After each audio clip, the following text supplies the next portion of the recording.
retrouvés pour cette nouvelle édition du magazine de l'économie actuelle. Dans quelques semaines, le Cameroun et la France s'apprêtent à célébrer un anniversaire particulier.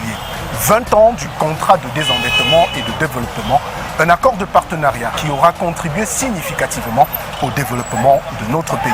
À cette occasion et pour marquer le coup, Stratégie vous propose une rediffusion de l'émission réalisée il y a un an tout juste avec comme invité grand témoin Virginie Dago. En ligne de mire, les grandes réalisations du C2D, notamment dans le cadre des programmes Capital Régional, Chèque Santé, mais également Transfagré. Tout de suite, voici Stratégie avec Virginie Dago comme invité témoin.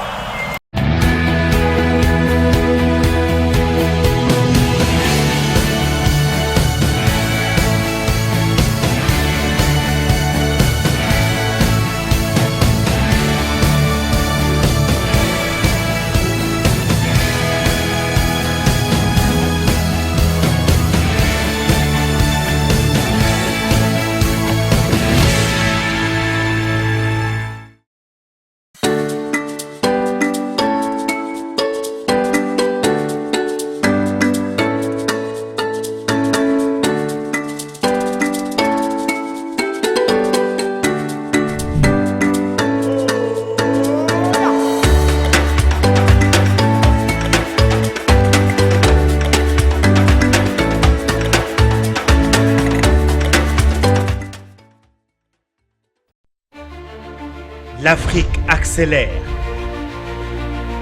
et les leaders n'ont plus droit à l'approximation.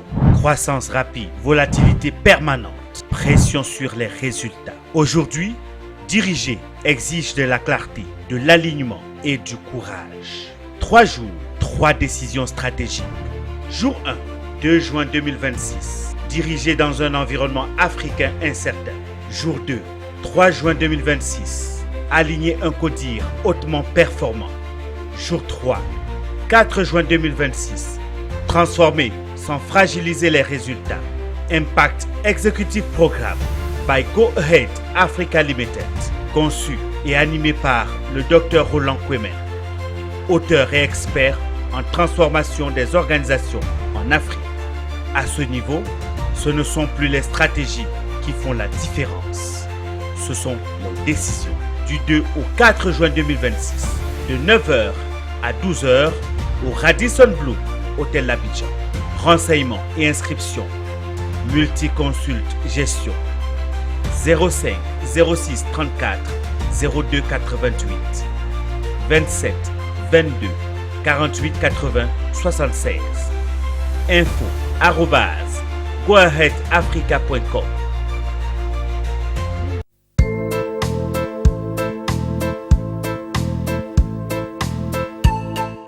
Au sommaire de cette édition, Stratégie vous plonge au cœur de 3 programmes majeurs du C2D au Cameroun. De Maroua à Bafoussam, découvrez les réalisations des programmes Capital Régional, Chèque Santé et Transfagré. Invité grand témoin du mois, Virginie Dago, la directrice de l'Agence française de développement, décrypte l'impact du C2D sur le développement économique du Cameroun. Bienvenue sur Stratégie, le magazine de l'économie actuelle.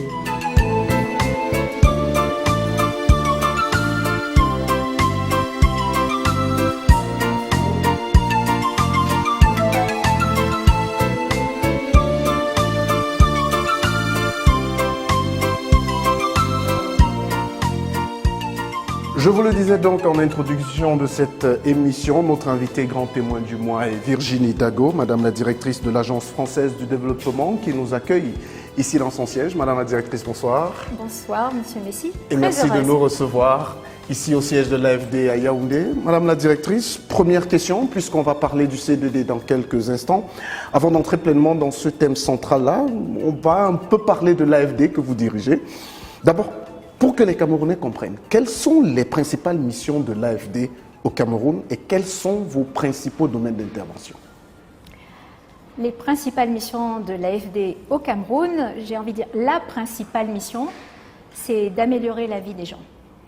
Nos principaux axes d'intervention, c'est le développement, on va dire, territorial équilibré, mais le développement urbain, et dans les villes secondaires. Donc Yaoundé, Douala, les villes secondaires, mais aussi, quand je dis développement territorial équilibré, il y a tout l'appui qui est fait en zone rurale, aux communes en zone rurale, à travers des programmes comme, celui-là est terminé, mais le PNDP.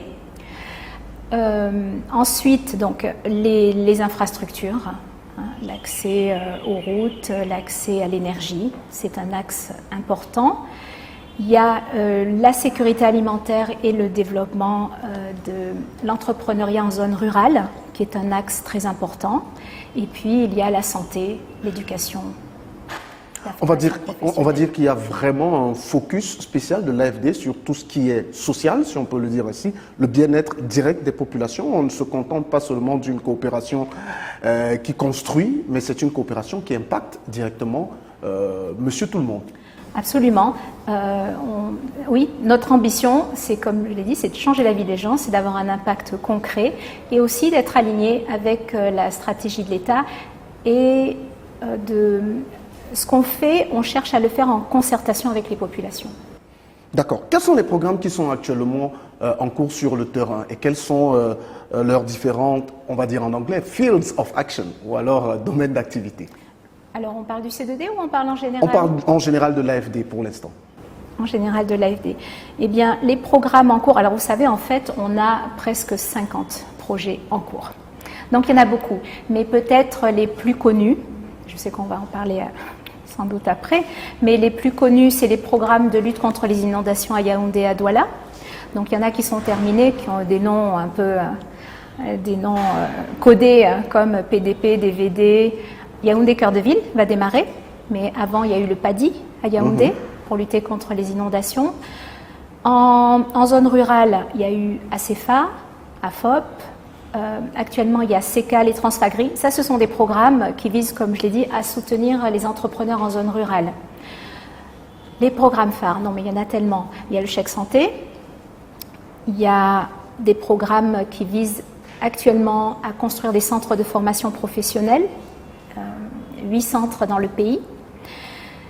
Il y a... On va dire qu'il y a dans tous les secteurs. Il y a vraiment une panoplie de projets qui sont en cours. On accompagne aussi le Mindevelle avec un programme qui va soutenir l'état civil, soutenir la décentralisation. Oui, je ne l'ai pas cité tout à l'heure, mais avec le développement territorial, il y a aussi un axe fort sur la décentralisation. Alors, ça c'est important. D'où proviennent les ressources qui sont mises sur le terrain pour la réalisation des projets de l'AFD? Alors, il faut rappeler que l'AFD est avant tout une banque. Enfin, je vais répondre en 2 temps à votre question. Il y a les ressources de l'AFD, on va dire, au niveau du siège, et il y a quel type de ressources on a au Cameroun. Mais juste pour rappeler que l'AFD emprunte beaucoup d'argent. 80% des ressources qui sont utilisées en prêt ont déjà été empruntées. Donc, on emprunte et on reprête, comme la plupart des banques. Et puis, on reçoit aussi, donc ça c'est à peu près 80%, on va dire, et 20%, c'est une partie du budget de l'État français.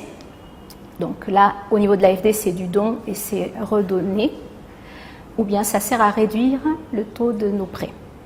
Et puis, on reçoit des délégations, notamment de l'Union européenne. Alors, au Cameroun, dans notre portefeuille, à peu près 40%, c'est du C2D. Donc, je pourrais peut-être expliquer après un peu plus ce qu'est le C2D. 40%, c'est des prêts à l'État.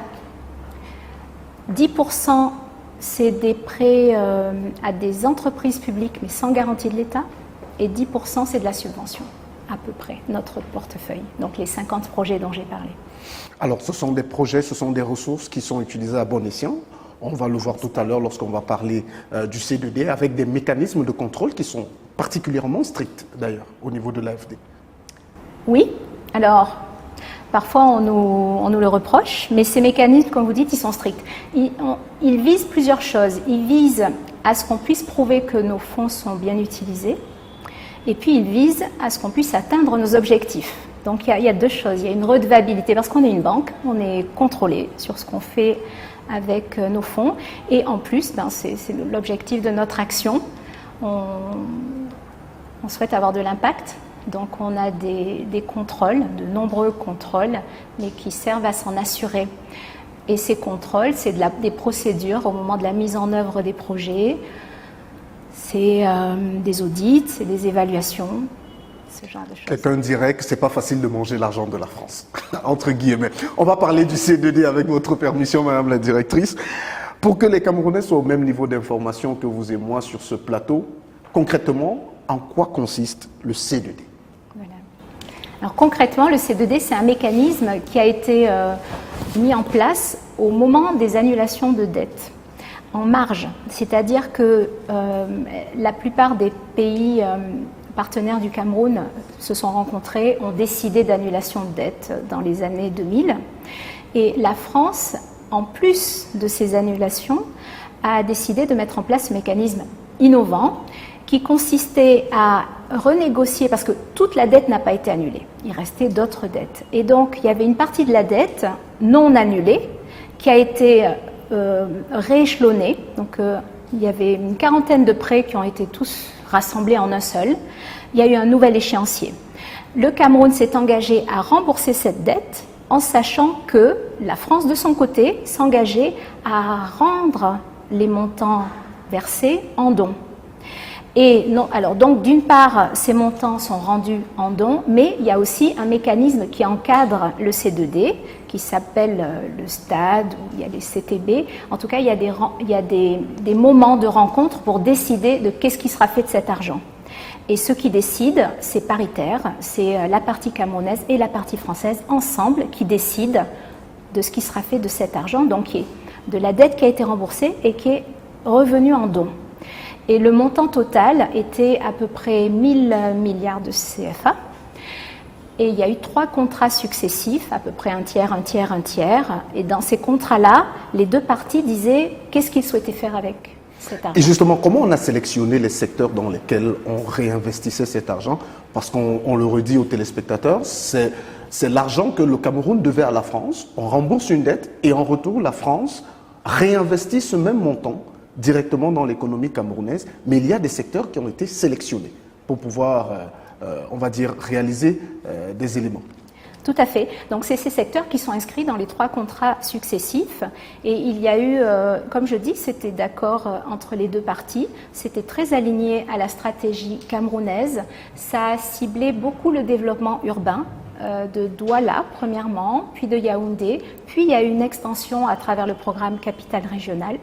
Ça, c'est un gros axe. Un autre axe important a été donc le développement de l'agriculture familiale. Parce qu'il faut savoir que dans le domaine rural, alors, en fait, il y avait un alignement des stratégies aussi. L'AFD, stratégiquement, soutient l'entrepreneuriat familial, c'est-à-dire tous les agriculteurs et les entrepreneurs en zone rurale qui ont des petites surfaces. Des petites exploitations voilà. et autres. Parce qu'on sait qu'au Cameroun, 70% de la population vit en zone rurale et en général vit sur des petites surfaces.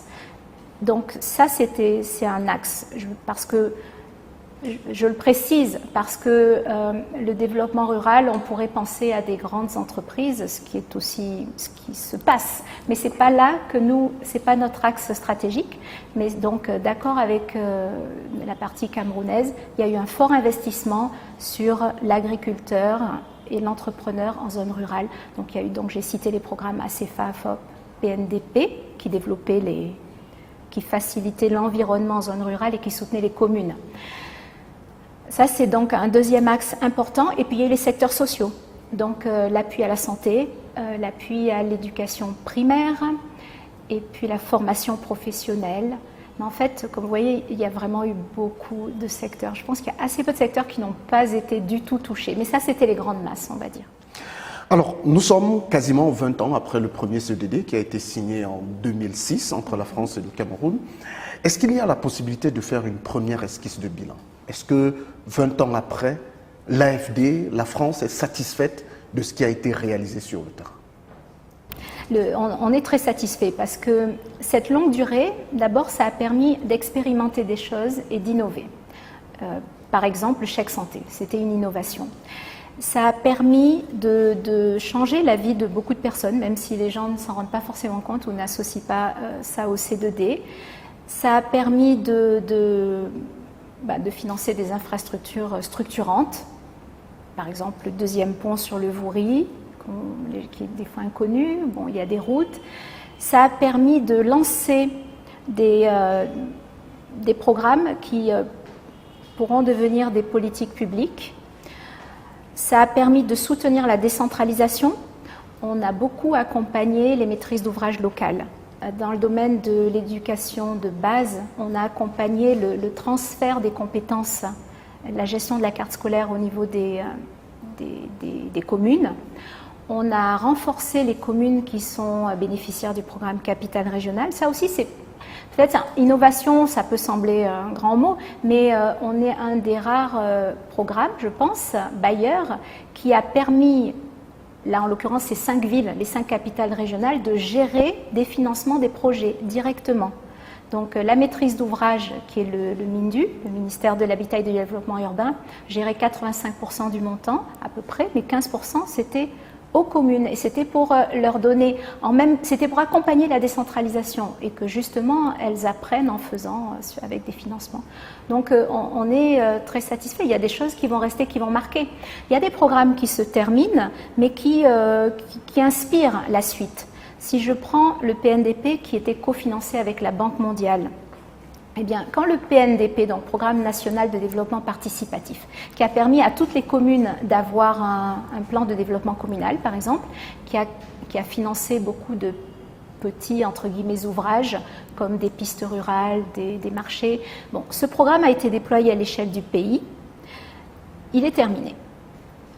Néanmoins, et le MINDEVEL n'existait pas quand le programme a été lancé. Donc maintenant, il y a un nouveau ministère qui est légitime pour gérer ce genre de financement. Pour adresser ce genre de financement, voilà. Effectivement. Et même si nous ne sommes plus là, le C2D n'est plus là, mais la Banque mondiale continue.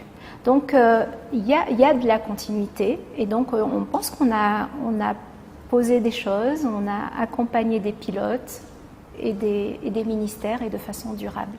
Alors, vous avez évoqué tout à l'heure le programme Capital Régional avec ces 5 villes qui ont été impactées. Je vous propose d'aller découvrir le premier grand reportage que nous avons réalisé sur le terrain. Il s'agit d'un focus justement sur ce programme C2D Capital Régional, un programme doté d'une enveloppe de 140 milliards de francs CFA et qui a permis donc de moderniser le visage de 5 grandes villes du pays. 2 sont actuellement en chantier. Bafoussam, Bertoua, Garoua, Maroua et Bamenda ont donc bénéficié au total de près de 100 km de routes bitumées, de nombreux équipements marchands et bon nombre d'infrastructures de socialisation. Des réalisations que nous vous présentons dans ce grand reportage réalisé avec Patrick Togo Kamdem et Richard Mani Ongeni au montage.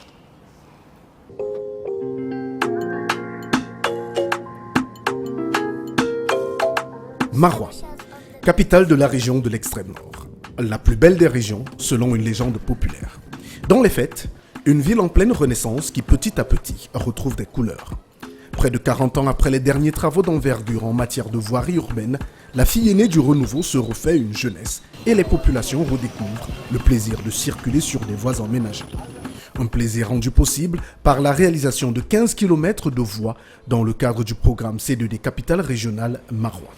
Un succès de plus pour ce programme qui depuis une dizaine d'années refaçonne les visages des villes secondaires du pays.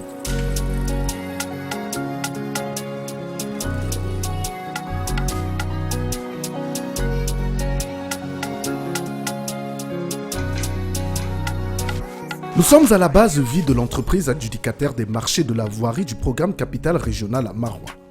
Le coordonnateur de la cellule locale de suivi du programme est en pleine réunion avec ses collaborateurs, les experts de l'assistance à maîtrise d'ouvrage et les prestataires chargés de l'implantation à venir des lampadaires solaires dans certaines artères stratégiques de la ville.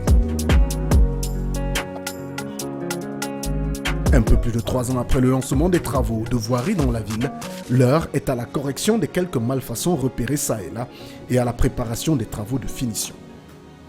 Les images dans le PV, vous n'avez pas le truc 3D de Oumar là. C'est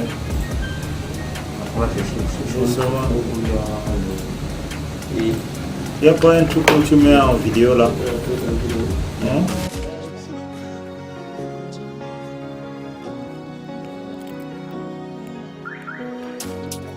Direction le terrain. Antoine Muller, DACO, tient à nous faire visiter quelques axes réalisés dans le cadre de ce programme Capital Régional 2. Sur les voies M2 et M3, la circulation rendue fluide par le béton compacté au rouleau témoigne de l'évolution certaine en ce qui concerne la mobilité urbaine dans cette ville. L'organisation du programme Capital Régional, il y a d'abord la mise en place d'une cellule locale de concertation. La cellule locale de concertation est une cellule constituée de 50 membres, parmi lesquels toutes les forces vives de la ville. Donc c'est cette cellule locale-là qui a permis d'identifier toutes les voies et de les mettre en priorité dans tout ce qu'il y a comme projet d'investissement prioritaire dans la ville. Pas seulement les voiries, mais également les autres projets connexes, tels que les jardins, tels que les marchés secondaires, les espaces de grillade, les terrains multisports, les crèches et la salle polyvalente ainsi que le marché du beurre. En ce qui concerne la cellule locale, nous ne sommes que cellule. Au tout nouveau giratoire du carrefour Pont-Vert, cathédrale de Marois sur la M5, rebaptisé carrefour 4 litres d'essence par les automobilistes et plus particulièrement les mototaximens, la correction de quelques malfaçons a permis de redonner vie à cet axe stratégique de la ville pour le bonheur absolu des utilisateurs. Changement, je vois un très grand changement. Pourquoi je dis ça? Surtout au niveau des carrefours. Le carrefour était très grand, on a réduit, ça ne donne pas le pouvoir aux enfants de rouler n'importe comment. Donc les routes sont devenues étroites, tout le monde va doucement. Même si à 1 heure, tu sors seul, tu ne peux pas rouler à vitesse. Maximum c'est 30 à l'heure. Avant, il n'y avait pas de pavés. Il y avait des mauvais problèmes, les trous à gauche, à droite. Maintenant, il y a les pavés. Moi, je n'ai pas vu les problèmes de pavés. Tu passes sans erreur. Et il y a les gens qui disent que les autres disent que non, ça fait le bruit, ceci, cela, non. Moi, j'apprécie, ça dépasse ce qui était avant. C'est concernant l'argent, avant, tu travailles peut-être quelque chose, tu descends avec 7 000 ou 8 000. Maintenant, le rue n'a pas de problème, 15 000 presque. C'est ça, il y a un grand changement. Du changement. Pour les populations de Marois, il n'a pas été que sur le plan infrastructurel. Il a surtout été sur le plan des habitudes. Surpris de découvrir un revêtement de route en béton compacté au rouleau ou en pavé sur certaines voies, les Maroyens ont eu besoin d'un peu de temps pour comprendre et s'approprier cette nouvelle technologie déployée par le programme Capital Régional. Le BCR est une nouvelle technologie dans le pays. Les gens étaient habitués au béton bitumineux, autrement appelé l'enrobé, qu'après 45 minutes, lors de sa mise en place, on pouvait rouler. Mais ce n'est pas le cas du BCR. Il était question donc pour nous de mener des campagnes d'information, de sensibilisation, pour faire comprendre à la population que ce type de roulement est différent du béton bitumineux et qu'il va prendre un peu de temps pour sa maturation. Les travaux au départ, bon, ça a mal débuté. Ça a mal un peu débuté, mais avec la réflexion qu'on fait maintenant, elle est quand même passable. On circulait à peine, comme ils étaient en plein travaux. On circulait franchement à peine. Mais dans certains endroits, ça a échoué. Certains endroits, ça a réussi. Bon, ce n'était pas trop agréable. Au total à Marois donc, en tenant compte des giratoires et carrefours aménagés, ce sont 17 km de voiries linéaires qui ont été réalisés par le programme. En outre, capitale régionale Marois, ce sont également des espaces marchands tels que le marché de Dougoy, actuellement en construction, des toilettes publiques, des tables-bancs dans des salles de classe et un projet emblématique qui deviendra à son achèvement le symbole du renouveau de Marois, la salle polyvalente de 1000 places.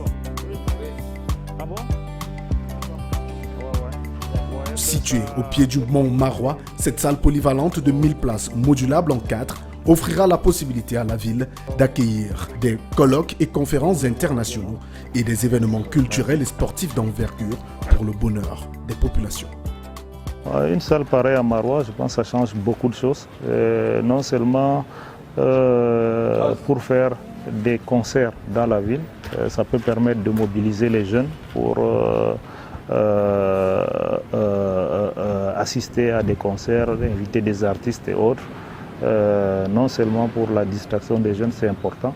Ça peut également permettre non seulement à faire des activités sportives Aujourd'hui, dans la ville de Maroua, nous n'avons pas un gymnase digne de ce nom. Donc on peut faire des compétitions des sports de combat dans cette salle. On peut même également, le nom salle polyvalente permet également de faire d'autres activités comme du tennis et autres. Et également, aujourd'hui, la ville de Maroua est une plaque tournante au niveau de la sous-région. Elle peut permettre également à la collectivité d'abriter des grands colloques à l'échelle internationale. Nous avons une université et c'est important pour la ville d'avoir une salle aussi grande qui peut nous permettre d'accueillir un colloque international de recherche et autres. Nous avons également des programmes comme la commission du bassin du lac Tchad qui peuvent tenir des ateliers et autres. C'est une grosse revenu pour la collectivité. Avec des travaux évalués à 60% pour une consommation des délais de 80%, le coordonnateur de la cellule locale de suivi du programme dans la ville de Maroua se veut confiant quant à la livraison de ce bijou architectural dans les temps. De quoi donner une seconde jeunesse à la ville de Maroua. C'est vrai que le taux d'exécution est quand même global parce que chaque marché est spécifique. Bon, je vais aller au cas par cas. Commençons d'abord par les projets qui sont déjà achevés. Les tables bancs dans les écoles publiques ont été livrés. Près de 885 tables bancs qui ont été déjà réalisés. Nous avons 15 blocs de latrines dans les écoles primaires qui sont déjà réalisés. Nous avons 2 blocs de toilettes dans les quartiers Ourotier, dans les quartiers Hardé et Pont-Vert qui ont été réalisés. Nous avons également les éclairages publics dans les quartiers Pont-Vert, Hardé, Lougol et Pitoiré qui sont déjà réalisés. Nous avons également l'extension du réseau d'eau dans le quartier Pitoiré qui est déjà réalisé. Et des projets en cours, nous avons les marchés Pont-Vert, les marchés Lumo-Baba, les marchés Djarengol-Kodek qui sont en cours, qui sont à près de 90% d'exécution physique. Également, nous avons le marché d'Ougoy qui est également en cours à près de 45% contre une consommation de délai d'environ 70%.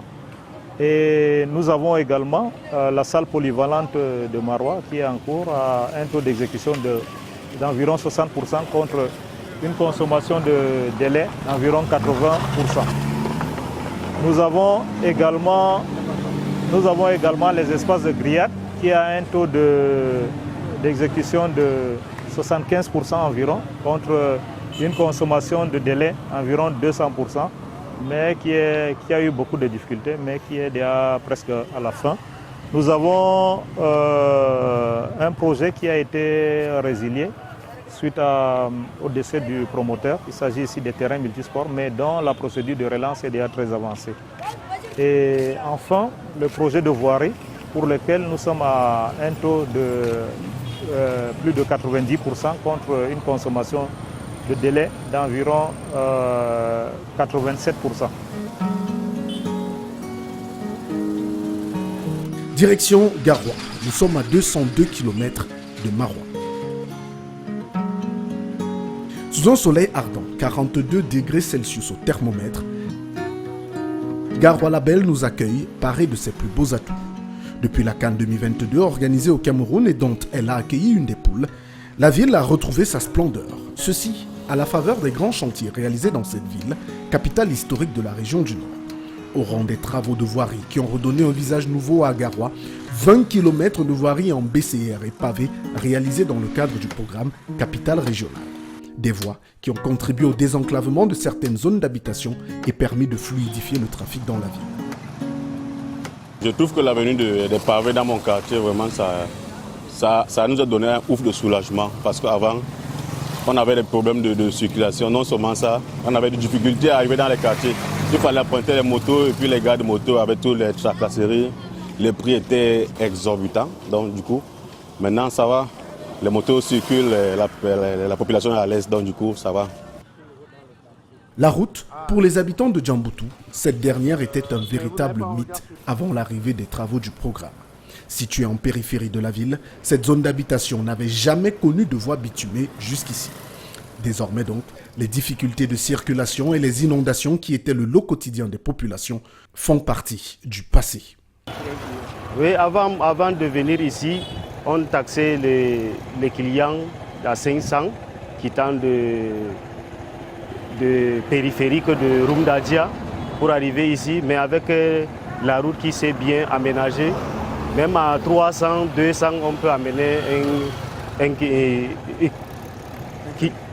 client parce qu'on gagne en temps. Avant, là, c'était juste les routes bitumées, plus qu'il y avait trop de sable et ça causait beaucoup d'accidents.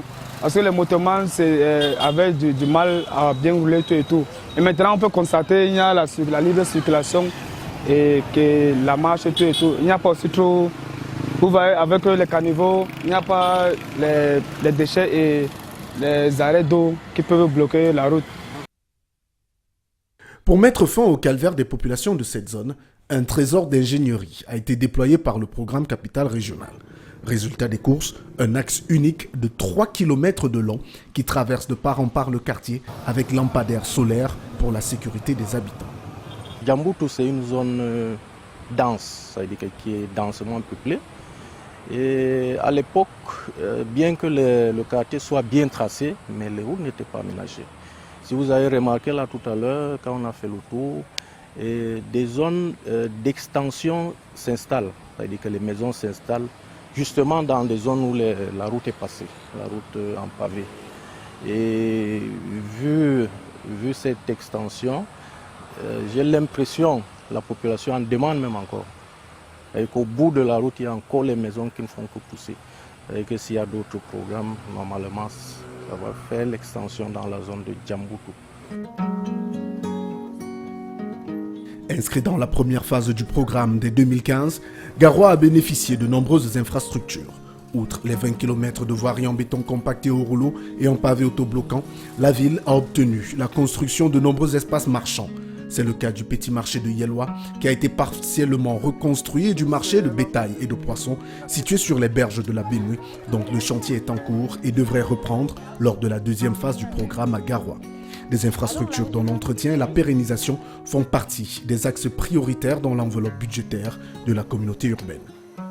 La communauté urbaine, dans son budget, dans tous les budgets annuels, depuis qu'il y a eu réception, prévoit quand même des coûts d'entretien de ces ouvrages-là.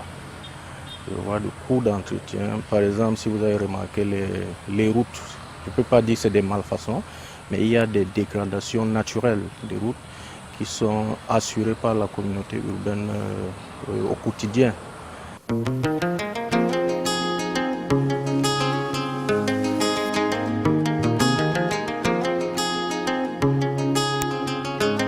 Et parmi les ouvrages emblématiques de la nouvelle ville, le parc boisé, devenu véritable lieu de référence lors des grandes célébrations, a permis à Garoua d'avoir son tout premier parc d'attractions avec en prime un restaurant de plus de 200 places et une salle des fêtes modulable capable d'accueillir de nombreux événements. Désormais tourné vers la phase 2 du programme, de nombreux travaux sont annoncés, notamment en ce qui concerne les équipements marchands de la ville. La phase 2, normalement, c'est la continuité de la première phase. Continuité, c'est basé essentiellement sur l'extension des marchés. Ce qui est prévu, c'est le marché Yelwa, c'est-à-dire qu'on aura plus de boutiques. Et marché poisson bétail, il y a l'achèvement de ce marché qui n'est pas achevé, comme je l'ai dit tantôt, et la finalisation de certains ouvrages dans le marché poisson bétail. En plus de ça, il y a les forages. Tout à l'heure, j'ai parlé des kiosques à eau qui sont connectés sur le réseau Kamwata. Mais on s'est rendu compte que en termes d'exploitation, ça coûte trop cher et la population n'est pas prête à supporter l'entretien ou bien la maintenance. Actuellement, on va faire des forages qui seront connectés à ces kiosques à eau là, qu'on voit un peu partout dans la ville. Ce qui va rendre l'exploitation pratiquement 0 franc.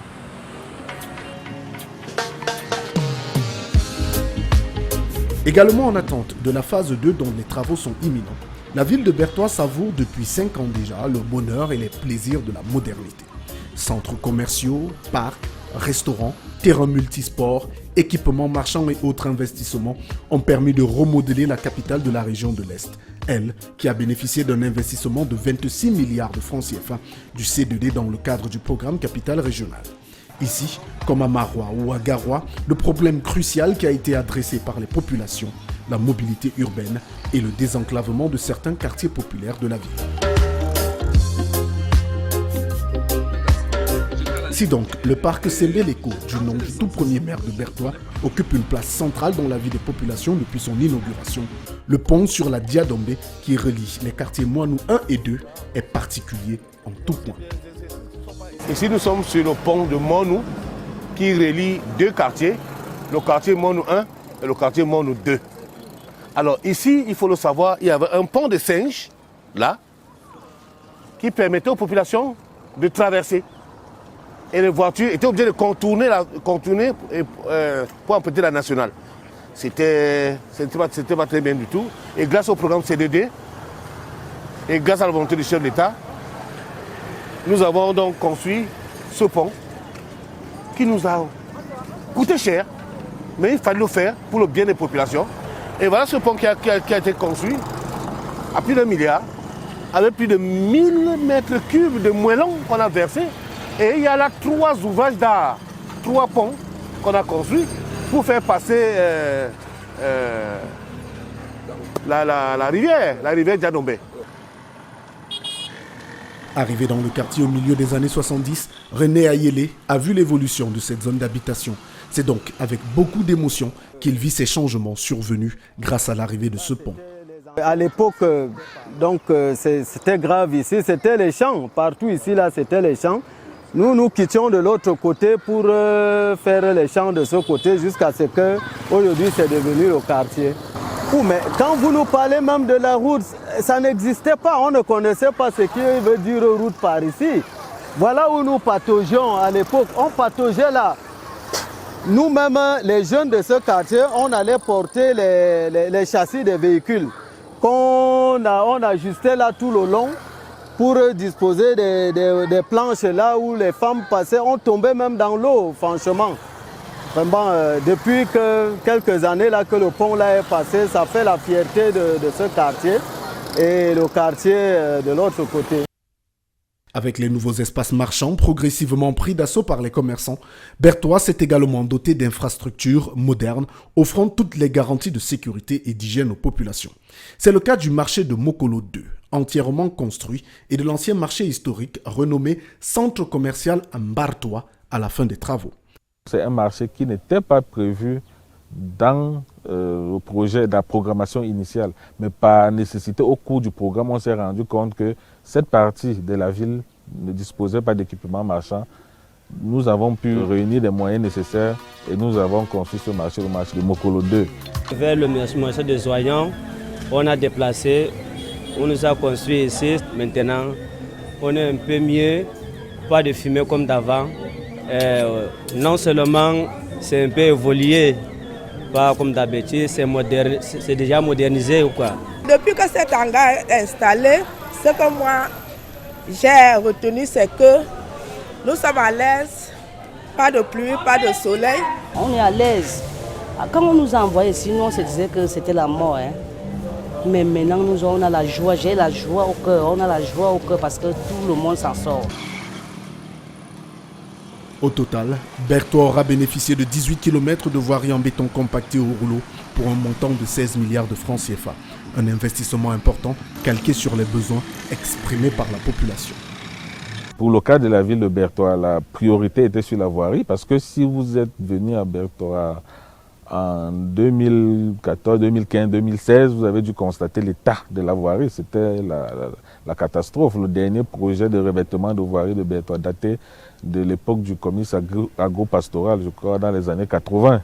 Donc la priorité des populations était la voirie.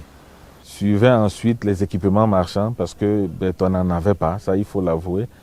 Et par la suite aussi les espaces verts et puis les services urbains de proximité. À Bertoua désormais donc, il est loisible de circuler de jour comme de nuit sur une voirie en bon état, En outre, le désenclavement de certains quartiers populaires et l'éclairage public qui accompagnait la construction des routes a permis de réduire les cas d'agression dans les quartiers et de créer des zones d'activité commerciale pour les populations.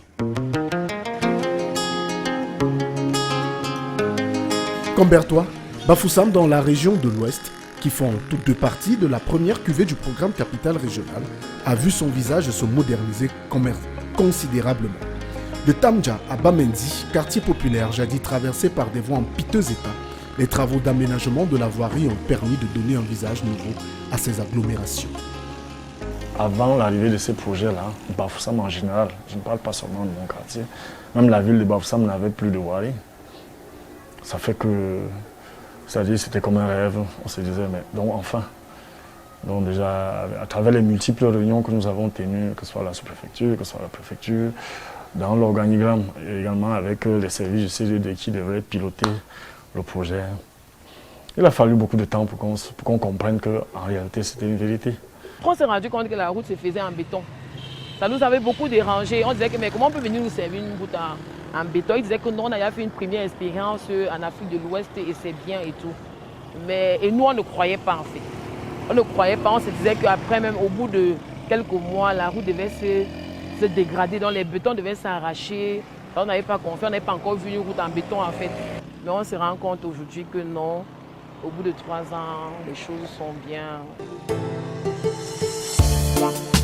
Une fois évacuées les appréhensions des populations quant à la fiabilité du béton compacté au rouleau, ce sont au total 20,6 km de routes en BCR qui ont été construites à Bafoussam.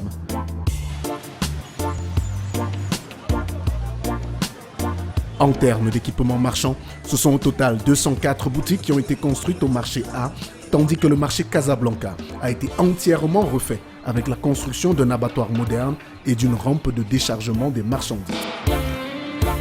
Autre réalisation parlante à Bafoussam, la construction d'une salle des fêtes de 1000 places et d'un parc à loisirs baptisé Parc à loisirs Paul Biya, juste en face de l'hôtel de ville.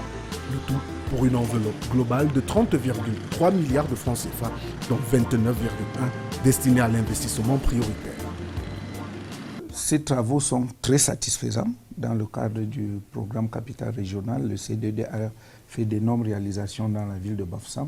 Ces travaux ont permis de résorber le déficit infrastructurel dans la ville, d'améliorer la mobilité des populations, notamment avec les tronçons routiers, et également de promouvoir le développement économique de la ville, parce qu'avec les constructions dans les marchés, le parc de loisirs et tout cela, donc nous trouvons que ces travaux sont très satisfaisants.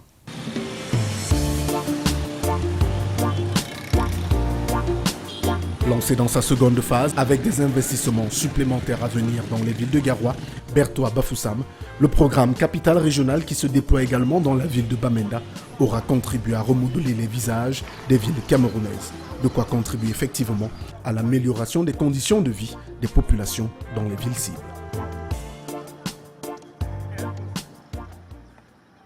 De retour sur le plateau de stratégie avec notre invitée grand témoin du mois, Virginie Dago, directrice de l'AFD au Cameroun.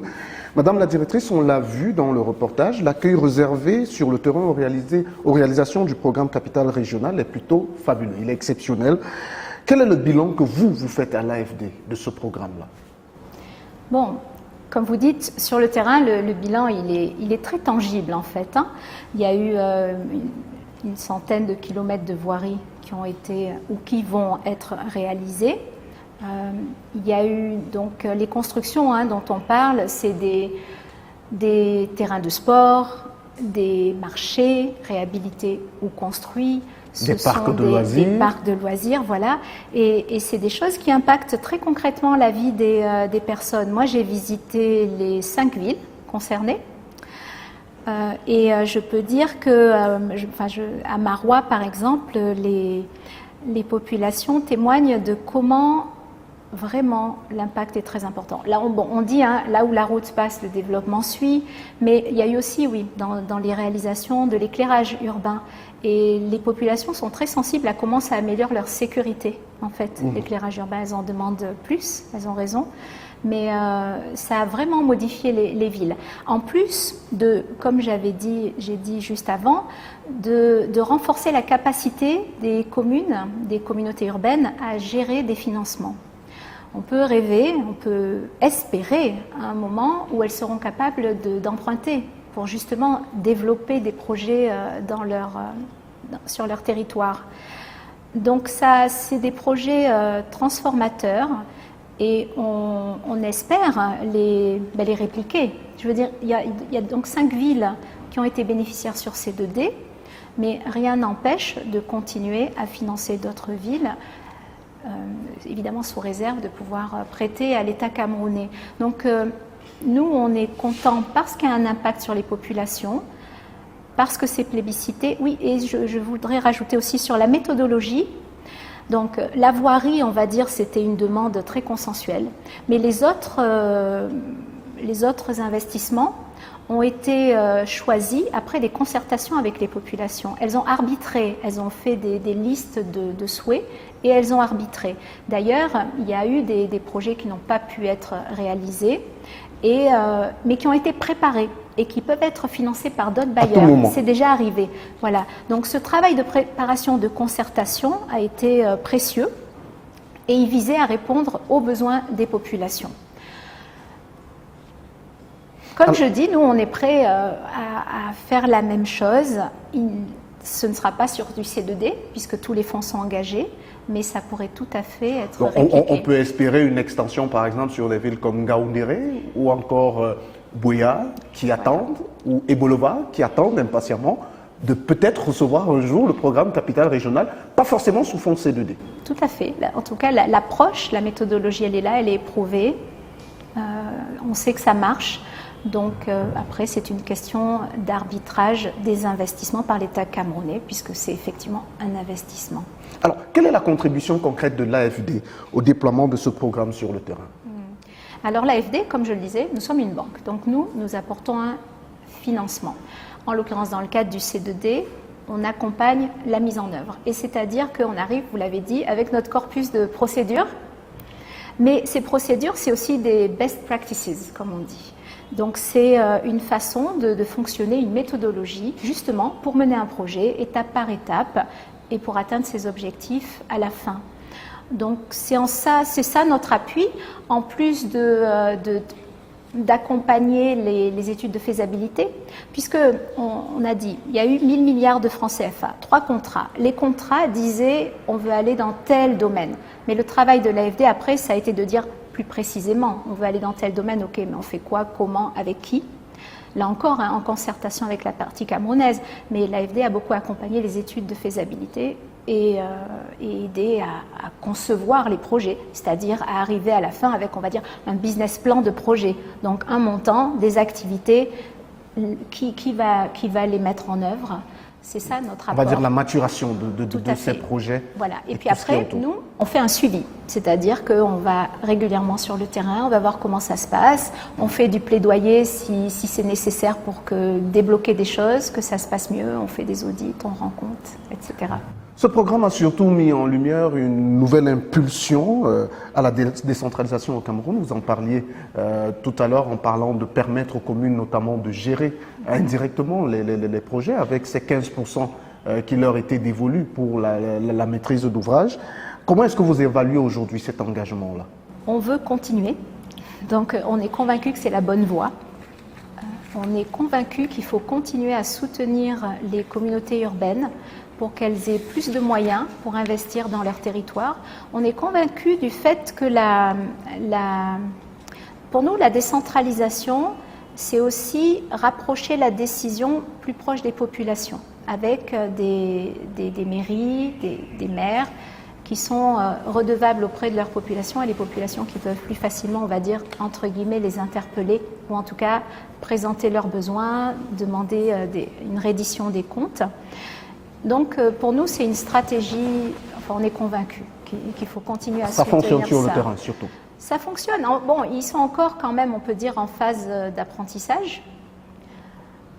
Mais ça fonctionne, la preuve, il y a des réalisations. Et surtout, la preuve, il y a des communes qui aujourd'hui vont être un peu plus autonomes puisqu'il y a des équipements marchands qui leur permettent de faire des rentrées chaque mois pour pouvoir gérer certains projets. Là, vous touchez un sujet très très important qui est effectivement, alors c'est un peu le sujet de la pérennisation, mais c'est-à-dire une fois qu'on a mis à disposition une infrastructure, il revient effectivement à ceux qui en deviennent propriétaires, soit de la maintenir, soit de l'exploiter. Et vous avez bien raison, les marchés, c'est une source de revenus pour les mairies, normalement. Enfin, ça doit être une source de revenus. Il leur appartient de bien les gérer, mais là aussi on les accompagne, c'est-à-dire qu'on met à disposition de l'expertise pour effectivement gérer au mieux ces installations. Donc il y a les marchés, mais il y a par exemple, par endroit, c'est les fontaines, qui sont source de revenus. Ça peut être même les équipements sportifs, les parcs. Par exemple, les parcs boisés ont été conçus avec un restaurant à l'intérieur pour justement permettre à la fois d'améliorer la qualité de vie des habitants, mais aussi de stimuler l'économie locale. Donc, on l'a vu par exemple à Berthois avec le parc Sembeleko où on a un magnifique restaurant, une salle des fêtes, mais aussi et surtout un terrain de sport qui est très exploité, même dans la nuit, par les jeunes.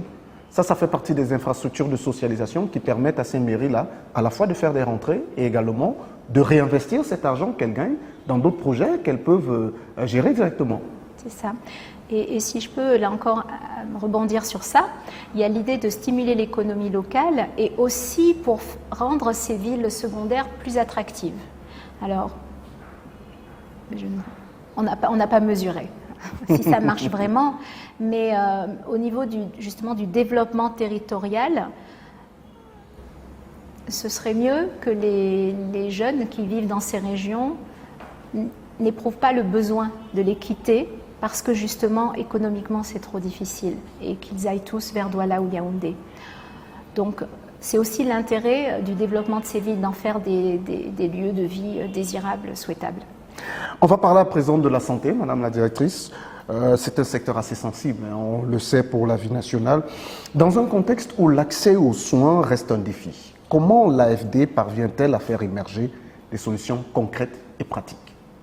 L'AFD a donc développé un pilote. Au départ, c'était le chèque santé qui était dans le cadre d'un programme conjoint avec la coopération allemande. Il s'agissait effectivement de trouver des solutions concrètes et c'est un projet très pragmatique. Il ciblait la femme enceinte et son nouveau-né. Et il s'agissait de réduire la mortalité maternelle et infantile. Alors, comment ça a été organisé? Il y avait d'une part le fait de renforcer les formations sanitaires. Donc, les formations sanitaires qui ont été accréditées pour recevoir le chèque santé, pour être accréditées, elles étaient mises à niveau. Elles ont été équipées, mieux équipées, et puis le personnel était formé. Donc il s'agissait d'assurer la qualité des soins qu'elles proposaient. Après, il y a eu le chèque santé lui-même, qui ressemble à un carnet de chèques. Effectivement. Moi, j'en ai vu. Et donc, la mère, la femme enceinte achète, la future maman, ou déjà mère d'ailleurs, achète ce carnet de chèques. Et il contient 10 chèques qui chacun représente une consultation, que ce soit avant l'accouchement ou après. Elles peuvent aller jusqu'aux 40 jours du bébé. Et donc, elles vont aux formations sanitaires, on leur donne les soins. Le chèque, elles le payent, le carnet, 6 000 francs CFA, il vaut 60 000 et les formations sanitaires se tournent vers le ministère de la Santé pour recevoir le complément. Donc c'est un système de tiers payant. Et ça, c'était innovant et très concrètement, ça a bien fonctionné. Au départ, c'était déployé dans les 3 régions du Septentrion. Il y a à peu près 400 000 accouchements qui ont été accompagnés de cette façon. On a certainement contribué à la réduction de la mortalité maternelle et infantile. De plus de 17% selon les statistiques. Voilà, alors je ne sais pas si on peut s'attribuer les 17%, en tout cas on s'en réjouit, mais on y a contribué, c'est certain, parce qu'en amenant ces femmes à se faire accompagner pendant cette période. Donc voilà, c'était un programme, donc au départ c'était un programme conjoint avec la coopération allemande, et puis justement, c'est un programme qui est devenu une politique publique. Le ministère de la Santé... il est rentré dans le package qui est offert dans le cadre de la CSU, la couverture santé universelle. Est-ce que vous avez un regard sur ça aujourd'hui, toujours? Alors, on continue à accompagner le ministère de la Santé. Alors, sous la forme d'une aide budgétaire sectorielle, c'est-à-dire, autant avant, c'était de l'aide projet. On savait que notre argent allait financer telle chose, telle chose. On contrôlait d'ailleurs les passations de marché, on savait quelle entreprise faisait quoi ou quel prestataire faisait quoi. Là, maintenant, c'est une aide budgétaire au ministère de la Santé, c'est-à-dire, on va dire, c'est un chèque en blanc, mais en contrepartie d'actions qui relèvent justement d'une politique publique. Donc nous, on continue à accompagner en assistance technique. On accompagne la mise en place de la couverture santé universelle. C'est bien un axe stratégique de la coopération française au Cameroun parce que c'est une politique qu'on estime très structurante. C'est un modèle de solidarité, de mettre en place quelque chose qui permette aux plus faibles d'avoir accès à une santé de qualité. Notre accompagnement aujourd'hui auprès du ministère de la Santé, il vise à s'assurer que les fondamentaux sont là pour une couverture santé universelle. Aujourd'hui, on n'y est pas parce qu'il y a quand même une question de modèle économique qui est importante, c'est-à-dire c'est bien d'apporter des soins, mais il faut savoir qui va les payer. Surtout s'il est question d'inclure les plus vulnérables. Donc, nous accompagnons aujourd'hui essentiellement en assistance technique pour répondre à votre question. Comme vous avez dit, le chèque santé maintenant fait partie d'un package. Nous, on reste concentrés sur le chèque santé. Alors, pourquoi on n'a pas testé le chèque santé dans les 10 régions? Moi, j'ai fait une partie du Nord à une certaine époque. C'était la norme pour toutes les femmes enceintes d'avoir son carnet, son chèque de 6 000 francs pour recevoir tous ces soins-là. On rappelle que ça permettait quand même d'avoir 2 échographies, d'avoir un accouchement avec ou sans césarienne, d'avoir toutes les consultations et tous les examens qui étaient faits à ce tarif-là pour une femme enceinte. Dans cette partie du pays où on sait généralement que la pauvreté elle est très présente, ça a eu un impact positif. Pourquoi est-ce qu'on n'a pas testé le chèque santé, par exemple, à Yaoundé, à Douala, à Bafoussam ou à Ebolova? Alors vous le présentez comme quelque chose de très luxueux, avec les échographies et la césarienne. Il faut savoir que dans le fonctionnement du chèque santé, la maman doit d'abord aller à la formation sanitaire de base. Elle ne se rend pas tout de suite à l'hôpital régional. Quand elle achète son chèque santé, c'est dans la formation la plus basse, par exemple. Même les FOSA, il n'y a que si c'est nécessaire qu'effectivement, on va dire, on escalade. Et c'est là que ça sauve des vies. C'est que si c'est nécessaire, effectivement, il peut y avoir accès à une césarienne. Le Septentrion, ça reste la région où il y a le taux de pauvreté le plus important, où les taux justement de mortalité maternelle infantile sont encore très élevés.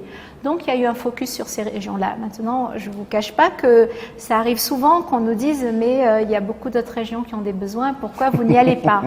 Alors il y a quand même une extension au sud et à l'est du chèque santé. Et j'ai répondu à votre question, on est allé sur les zones les plus vulnérables. Et comme je dis, il y a toujours un arbitrage à faire en fonction des moyens qu'on a. Et c'était un pilote au départ, un pilote qui avait pour vocation, là aussi, de montrer un mécanisme qui peut fonctionner.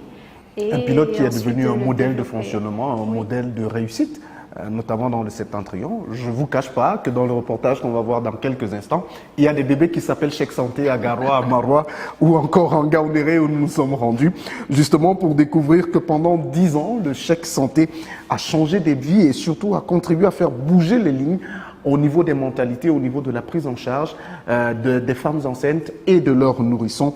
Environ 150 000 femmes qui ont bénéficié de ces chèques santé-là, notamment dans la région du Nord et de l'extrême Nord où nous sommes rendus.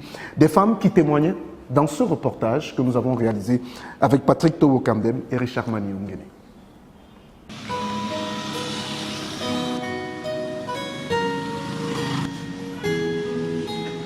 Jour de consultation prénatale pour Mama Rosette au centre de santé intégré de Zokok, à proximité de l'hôpital régional de Maroua. La trentenaire, employée de banque dans la ville, qui en est à sa 2e grossesse, entame son suivi médical prénatal. Une occasion de retrouvailles avec le personnel du centre de santé qu'il avait déjà suivi quelques années auparavant. Comme lors de sa première grossesse, Rosette a choisi de se faire suivre sous chèque santé. Lors de ma précédente grossesse, j'ai utilisé le chèque santé. Disons que j'ai été bien gérée. Les consultations étaient au taquet, l'accouchement s'est bien passé. C'est pour ça que je renouvelle l'expérience. Un choix de raison pour ces dames, un choix de nécessité pour d'autres. À quelques mètres d'elle, dans la salle postpartum, Samira Moussa savoure les premiers câlins avec son nouveau-né. Après 2 enfants sous suivi dit normal, elle a fait l'expérience heureuse du chèque santé pour la première fois.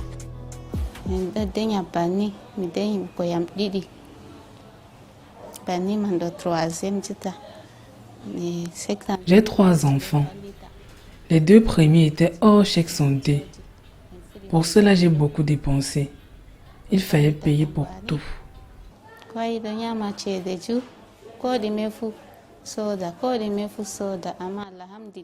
Cette fois, j'ai payé 6 000 francs et j'ai été convenablement suivie. Ces femmes font partie des bénéficiaires des 354 424 chèques santé vendus dans la région de l'extrême nord au cours des 10 dernières années. Des chiffres élogieux, témoins du succès obtenu par ce programme révolutionnaire de prise en charge de la femme enceinte au Cameroun.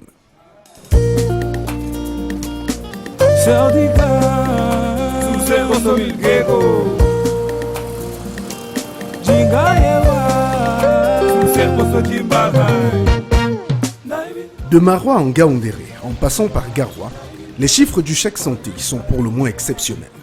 Un succès retentissant pour ce programme de prise en charge de la santé maternelle et infantile qui offre aux femmes enceintes une prise en charge complète de leur grossesse et ce, jusqu'à 42 jours après la naissance du bébé. Le chèque santé, c'est un projet qui s'occupe de la prise en charge de la femme enceinte, de la conception jusqu'à 42 jours après l'accouchement. Et non seulement on prend en charge la maman enceinte, bien l'accouchée, on prend en charge le bébé qui naît de cette maman jusqu'à 42 jours après l'accouchement. Alors, le chèque santé, c'est un projet d'assurance, c'est-à-dire que la femme, avec 6 000 francs, achète un pack, un bout de papier qui est utilisé comme pour l'assurance, qui va lui offrir un paquet d'activités, un paquet de prestations au niveau du niveau communautaire, au niveau de la formation sanitaire, jusqu'au niveau supérieur. S'il y a une référence, cette femme peut bénéficier même d'une césarienne avec ses 6 000 francs. 6 000 francs CFA pour un package de soins allant parfois jusqu'à la césarienne. Une aubaine unique dans ces régions où les indicateurs de mortalité maternelle et infantile, selon l'enquête démographique de santé de 2011, étaient les plus élevés du pays, avec en moyenne 782 décès maternels pour 100 000 accouchements et en moyenne 40 décès de nouveau-nés pour 1000 naissances. Des indicateurs au rouge donc, à cause notamment du faible taux de fréquentation des formations sanitaires par les femmes enceintes. 30% en moyenne selon les mêmes données. Pour inverser la courbe, l'une des premières réussites du chèque santé aura été de faire bouger les lignes au niveau des mentalités et des habitudes. Depuis que nous sommes accrédités au chèque santé, il faut le dire, déjà en 2016 où nous commençons le chèque santé, au lieu d'avoir les chiffres antérieurs, par exemple en ce qui concerne les accouchements, on tournait autour de 700, on tournait autour de 1000. Si nous avons vraiment reçu beaucoup de femmes pour les accouchements dans notre formation sanitaire. Et depuis 2016, nous sommes allés de 1400 à 1700, presque 1798 accouchements en 2024. Dans la population même, dans la communauté, les femmes, même les femmes qui n'ont pas assez de moyens, viennent faire leur consultation prénatale parce que le prix est réduit maintenant. 6 000, ils ont la possibilité de faire la CPN jusqu'à l'accouchement, jusqu'à la référence, jusqu'à la césarienne même, si dans le cas où ça se complique. Donc ça a augmenté aussi la fréquentation de notre formation sanitaire. Et il y a même le cas des indigents, le COGE, la comité de gestion financière de la formation sanitaire, ont décidé que s'il y a un cas d'indigent, eux, ils préfèrent acheter le chèque pour donner à la femme parce qu'ils vont bénéficier plus. Avant, par exemple, une femme dit à son mari que je suis enceinte. Le mari est triste. il ne peut pas parvenir à faire tout le CPN et nourrir la maison. C'est très difficile. Mais depuis la découverte de chèque santé, ça va, tout le monde est fier et content d'avoir des enfants. Puisque c'est presque gratuit. Avoir des enfants avec le chèque santé, c'est gratuit.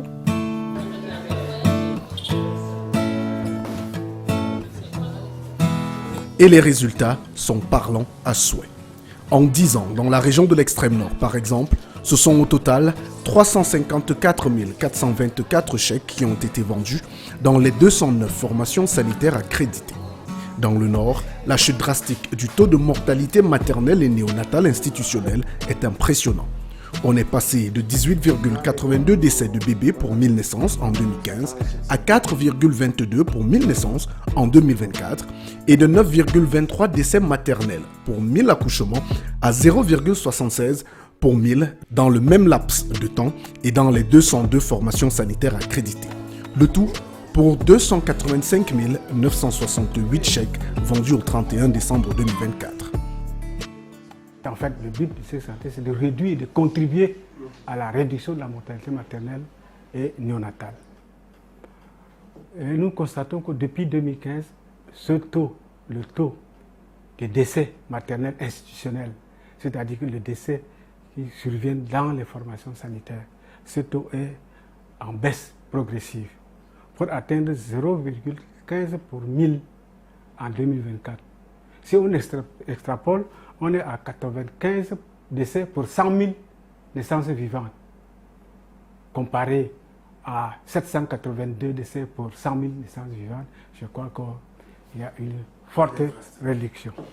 Pour ce qui est du Nord concernant la mortalité maternelle, nous pouvons dire que la mortalité maternelle est pratiquement maîtrisée, puisque nous avons commencé avec un taux de mortalité maternelle néonatale assez élevé au début du projet, qui tournait autour de 18%. Et actuellement, pour ce qui est de la région du Nord, nous avons pratiquement, 4%, 4,22%. Et pour ceux qui sont des femmes, qui sont même dans le chèque santé, nous sommes nous n'avons même pas 1% de décès, 1 pour 1000, pardon. Nous n'avons pas 1 pour 1000 de décès maternels, c'est à peine 0,76 pour 1000 décès maternels en 2024. Vous voyez donc que le projet permet vraiment de limiter la mortalité maternelle et infantile. Pour atteindre ces résultats, le programme placé sous fonds conjoint C2D KfW État du Cameroun, dont 22,927 milliards de fonds C2D pour la seconde phase, a misé sur un déploiement unique. Au-delà du grand nombre de formations sanitaires tant publiques que privées confessionnelles accréditées dans les 3 régions, des agents de santé communautaire ont été mis à contribution pour sensibiliser les femmes et les hommes sur le bien fondé d'un suivi médical de la grossesse. Ces mobilisateurs sociaux ont ainsi contribué pleinement à l'augmentation des taux de fréquentation des femmes enceintes dans les formations sanitaires accréditées. Notre travail d'aller ménage porte à porte et pour chercher les femmes enceintes, on réfère au centre de santé. C'est comme ça. Le problème de cette santé d'avant et d'aujourd'hui là, c'est maintenant là que nous sommes vraiment fiers. Puisque pas de soucis, pas de moyens, il n'y a même pas beaucoup de moyens. Même si tu n'as pas l'argent, avec tes 6 000, tu peux bénéficier de beaucoup de choses. C'est comme ça. Alors, avant le chèque santé, est-ce que c'était facile de convaincre les femmes de venir se faire consulter quand elles étaient enceintes? Non, ce n'est pas facile. Puisque tu pars comme ça, tu demandes à la femme, elle te dit, je n'ai pas l'argent. Mon mari ne m'a pas donné l'argent. Je dis que même si ton mari n'a pas donné l'argent, tu peux aller même avec ton argent. Je dis que non. Même maintenant, avec le chèque santé là, même toi, les 6 000 là, tu peux faire même la cotisation pour venir t'inscrire avec. Et c'est comme ça qu'on convainc les femmes de venir massivement. Vraiment, les femmes viennent pour faire la chèque santé là. Ce n'est pas comme d'avant. Maintenant, la vie, les femmes ont tout compris.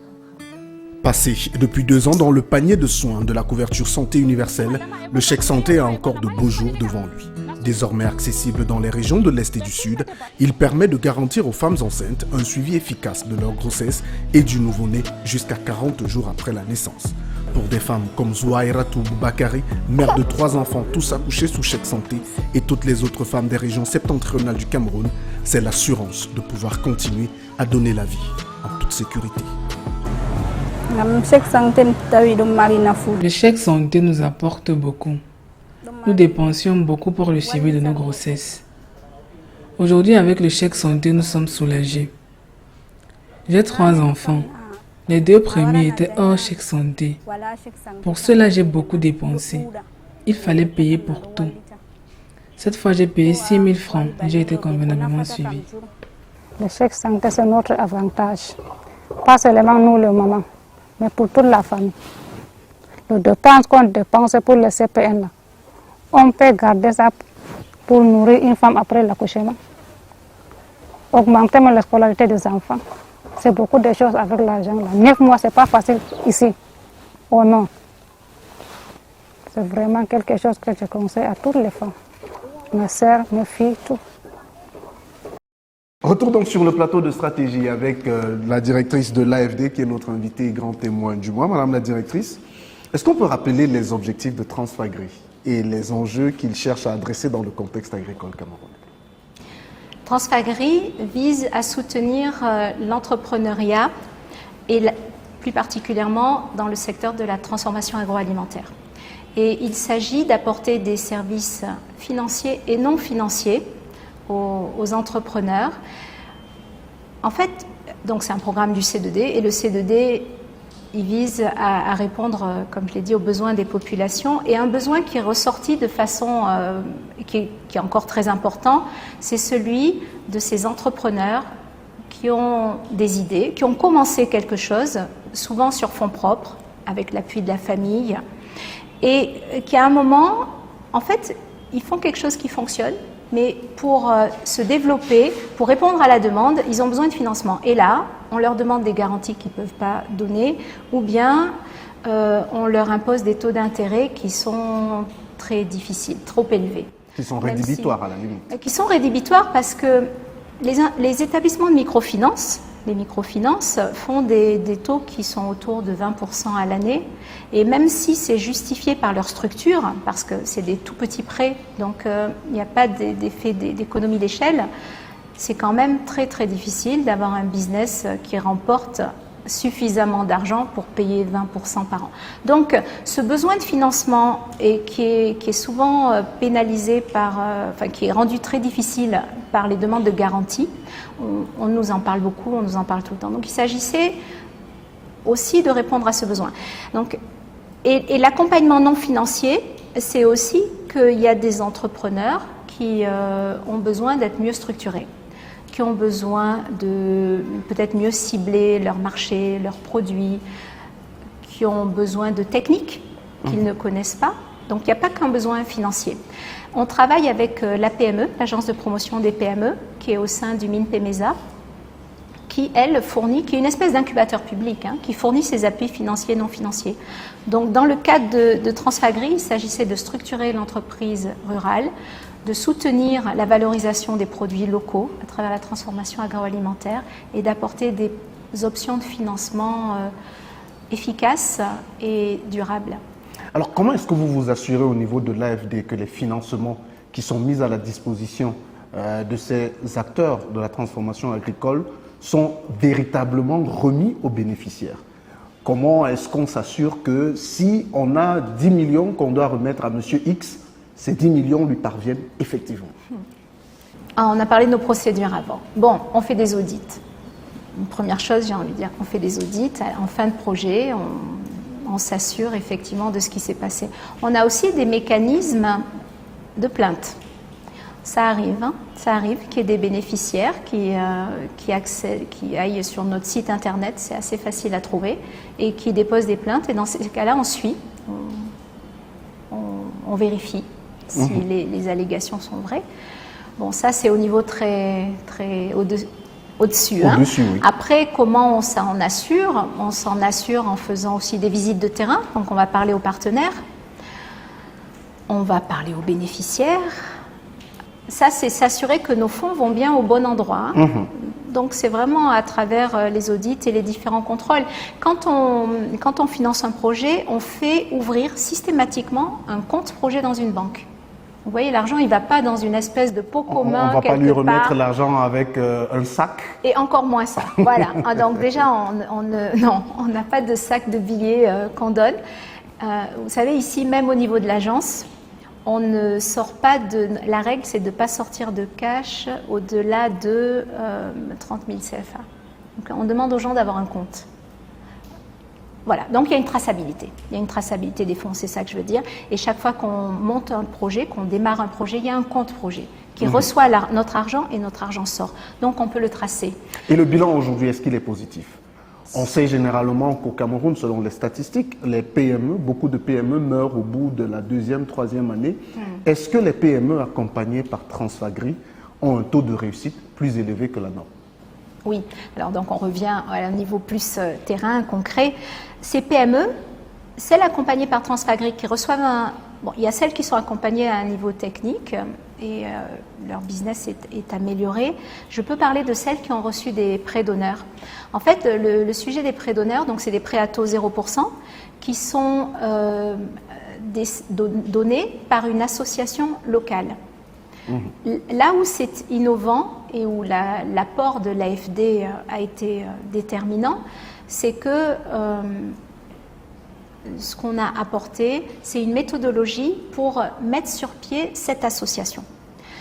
Donc il y a un accompagnement des acteurs locaux. En fait, il y a 2 associations au Cameroun, une à Bafoussam, une à Oubala. Mais il y a ces experts français qui ont fait la même chose en France, qui sont venus ici pour accompagner les acteurs locaux, pour monter une association. Dans cette association, il y a des acteurs des établissements de microfinance, il y a des experts de la transformation agroalimentaire et il y a des entrepreneurs. Et ce comité-là va choisir des entrepreneurs locaux pour les accompagner, pour booster leur business, pour les faire monter en capacité. Donc c'est une approche qui soutient des entrepreneurs qui ont déjà une activité, mais comme je disais, qui ont besoin d'un coup de boost. Et l'expérience, c'est que absolument, ça fait décoller leur business, ça leur fait créer de l'emploi. Souvent, c'est des petites entreprises, c'est 2-3 personnes au départ et ils passent à 5-10 personnes. Et c'est d'autant plus pérenne qu'il y a du mentorat et qu'ils se connaissent. Donc, et en plus, ça les met en position d'être connus des établissements de microfinance comme des emprunteurs crédibles. Donc ils auront, j'espère, des meilleures conditions, en tout cas une capacité après à accéder à d'autres financements. Alors, je vais vous proposer d'aller à la rencontre de 4 jeunes qui ont été accompagnés par Transfagri. Nous sommes allés dans 2 régions, la région du centre et la région du nord, plus précisément dans la ville de Garoua, rencontrer ces 4 jeunes-là qui sont, on va le dire ainsi, des success stories de Transfagri, mais également des success stories du C2D, puisqu'elles font partie de ces jeunes qui sont cités en exemple par les instances du contrat de désendettement et de développement au Cameroun. C'est un reportage qu'on a réalisé naturellement une fois de plus avec Patrick Toho Kamnem à la caméra, Richard Mani-Ongene au montage.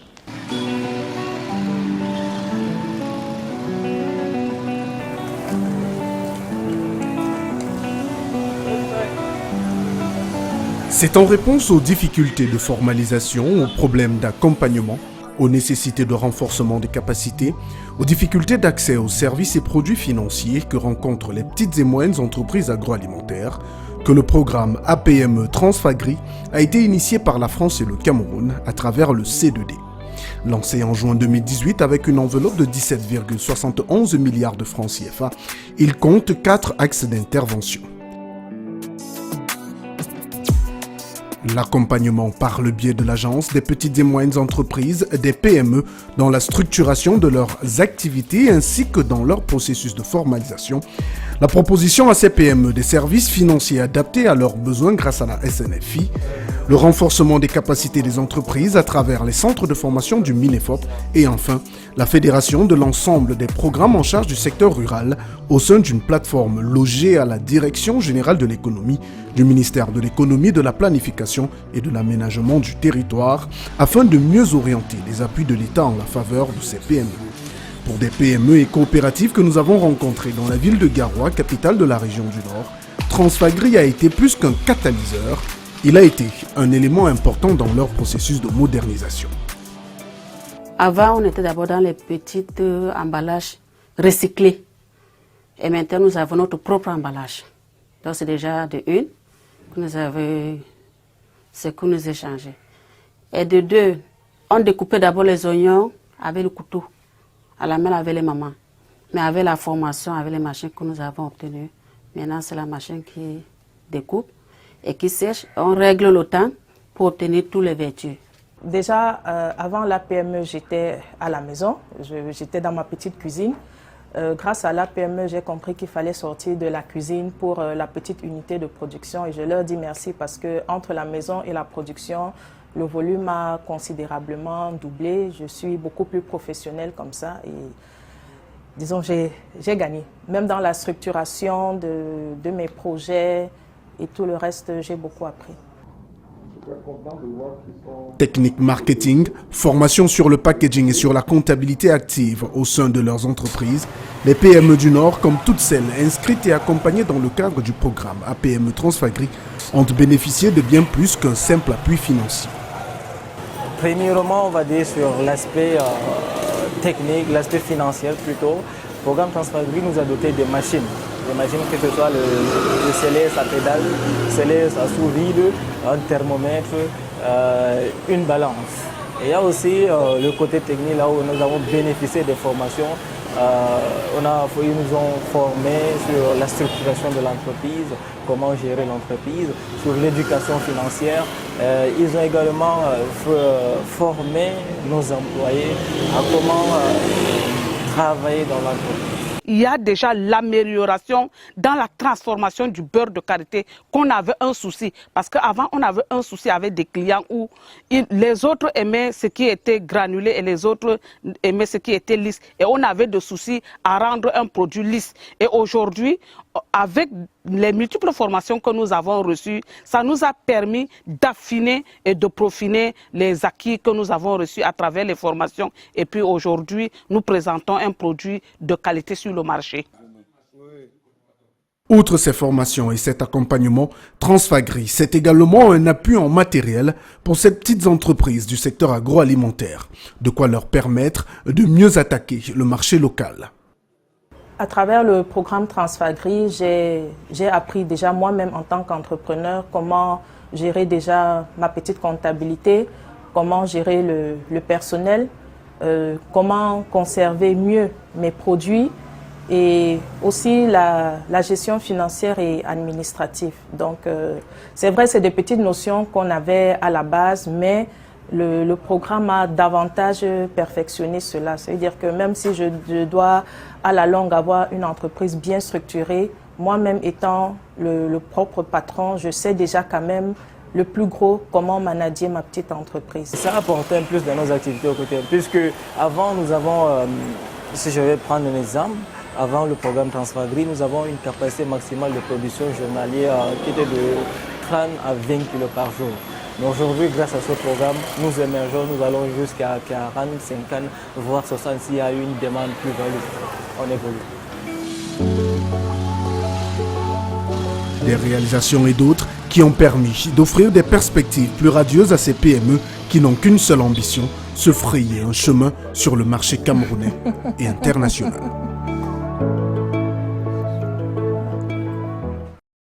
Retour sur le plateau pour la dernière partie de cette édition de Stratégie avec notre invité grand témoin, Virginie Dago, qui est directrice de l'Agence française de développement ici au Cameroun. Madame la directrice, nous sommes quasiment à la fin de cet échange. On ne saurait vous laisser partir sans revenir sur ces projets que vous avez évoqués il y a quelques instants, le PNDP, AFOP, ACIFA, AGIRAP et autres, qui sont déjà rentrés en gare.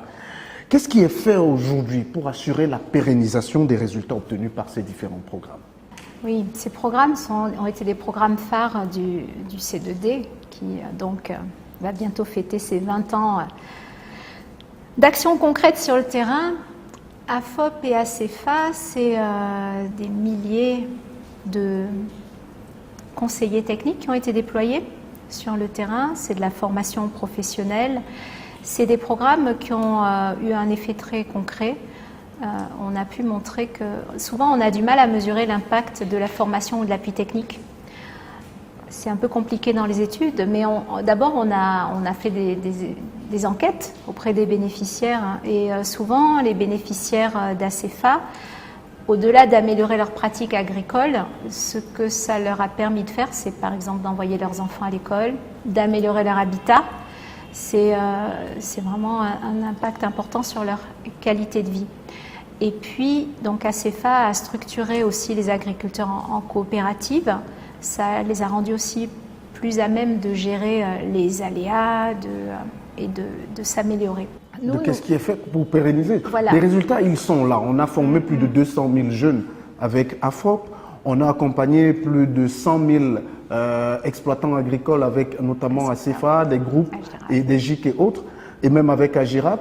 Qu'est-ce qui est fait aujourd'hui pour s'assurer que ces résultats ne tombent pas comme un coup d'épée dans l'eau et que demain, ces jeunes qui ont été formés, qui ont reçu un accompagnement financier également, continuent effectivement à faire vivre ce projet AFOP de manière informelle sur le terrain? On fait un plaidoyer. On fait un plaidoyer important pour la création d'une agence, qui serait une agence nationale du conseil agricole. En fait, dans le cadre du troisième projet d'appui, dans le ACEFA, la dernière tranche s'appelait PCP ACEFA. La dernière convention avait bien en tête qu'il fallait travailler à la pérennisation. Et il y a eu pour ça une étude qui a été réalisée avec un business plan pour dire voilà comment on pourrait pérenniser. Maintenant, c'est entre les mains de nos partenaires. Nous, on a vraiment porté ce plaidoyer. On sait que c'est des programmes qui ont un impact. On sait que c'est on est convaincu que c'est un bon investissement. On défend autant qu'on peut. Je vous assure.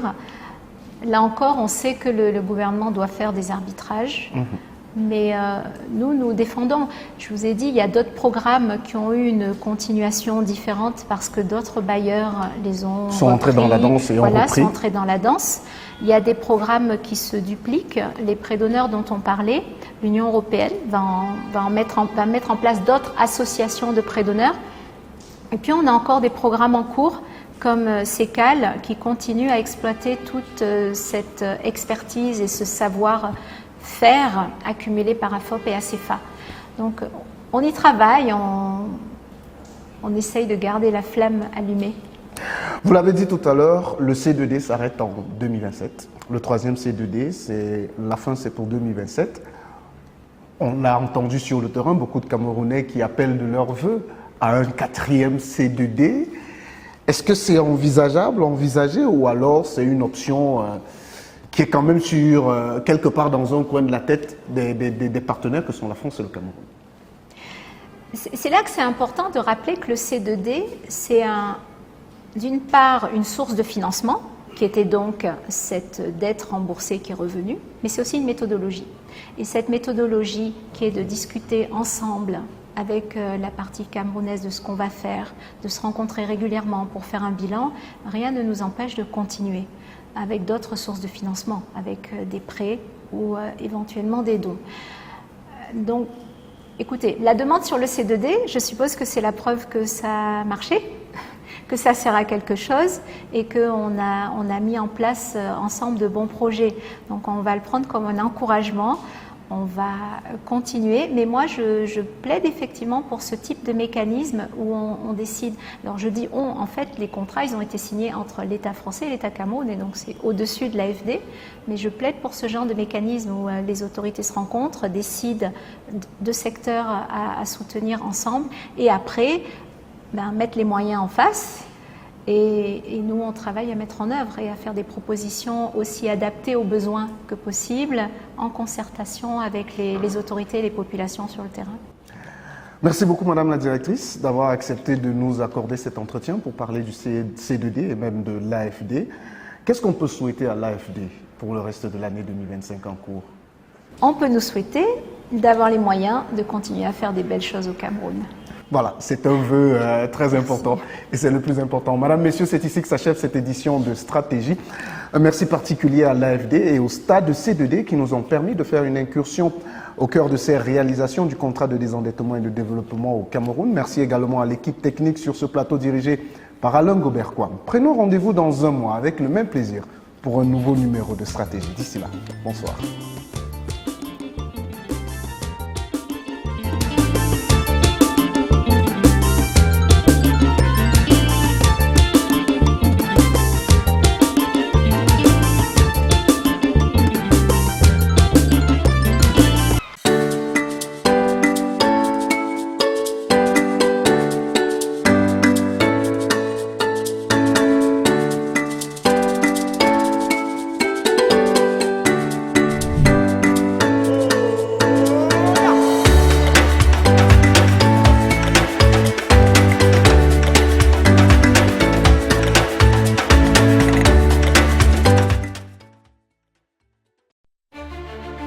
L'Afrique accélère et les leaders n'ont plus droit à l'approximation. Croissance rapide, volatilité permanente, pression sur les résultats. Aujourd'hui, diriger exige de la clarté, de l'alignement et du courage. 3 jours, 3 décisions stratégiques. Jour 1, 2 juin 2026. Diriger dans un environnement africain incertain.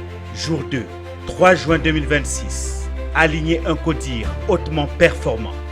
Jour 3, 4 juin 2026. Transformer sans fragiliser les résultats. Impact Executive Programme by Go Ahead Africa Limited. Conçu et animé par le Dr Roland Kwemen, auteur et expert en transformation des organisations en Afrique. À ce niveau, ce ne sont plus les stratégies qui font la différence. Ce sont les décisions. Du 2 au 4 juin 2026, de 9h à 12h au Radisson Blu, Hôtel Abidjan. Renseignements et inscriptions. Multiconsult Gestion. 05 06 34 02 88 27 22 48 80 76. Info @goaheadafrica.com